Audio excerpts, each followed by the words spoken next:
reviens sur la dialectique de subconscience sur conscience.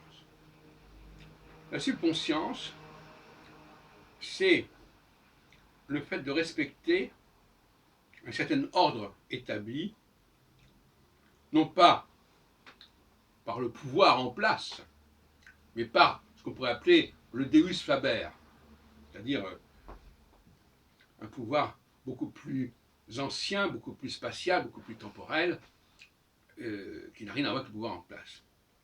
Et le pouvoir en place, parfois, se prend pour Dieu.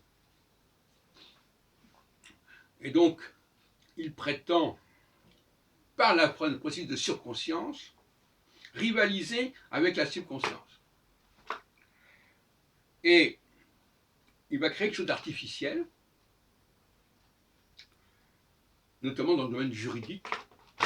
Le droit est, avec la religion et surtout avec la langue, des structures artificielles. D'ailleurs, on pense à la tour de Babel. Et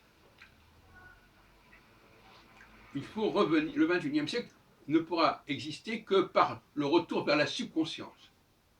C'est-à-dire le retour vers, au fond, une forme de théologie. Théologie, ça veut pas dire, ça veut dire une forme de divinité qui n'est pas forcément celle que l'on imagine aujourd'hui, que l'on conçoit aujourd'hui, mais une autre forme de divinité qui est génératrice de la subconscience. La subconscience, c'est l'ordre sous-jacent des choses. Ce sont les dons que l'on possède, qui sont distribués à certaines catégories de population. C'est un ordre subconscient, sur lequel on n'a pas prise, et qui peut, en revanche, être perturbé singulièrement par la surconscience. La surconscience parasite la subconscience, se substitue à elle. Elle fabrique. Vous voyez que c'est un terme fondamental de la Bible. Dieu, ce Dieu-là, ne veut pas de choses que l'homme fabrique.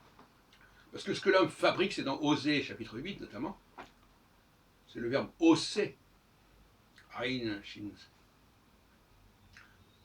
Osser, celui qui fabrique.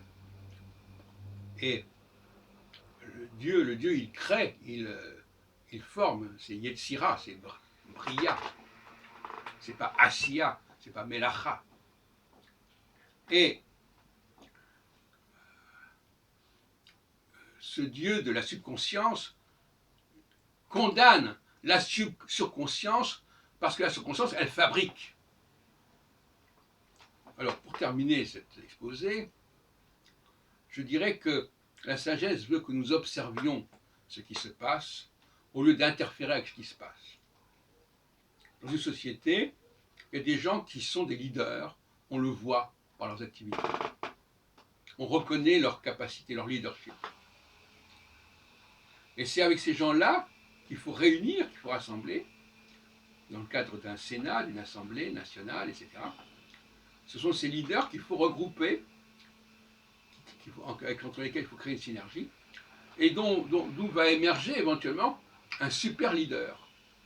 Un leader qui saura, c'est ce que j'appelle le leader de première classe, qui saura organiser la communauté des leaders. Et non pas un petit leader qui sera ce que j'appelle le leader de deuxième classe, qui ne sera plus capable de travailler avec d'autres leaders, mais qui sera en rapport avec le public. C'est comme un physicien de grande envergure qui travaille avec d'autres physiciens. Le petit prof de physique qui travaille avec des élèves. Ben voilà, c'est toute la différence.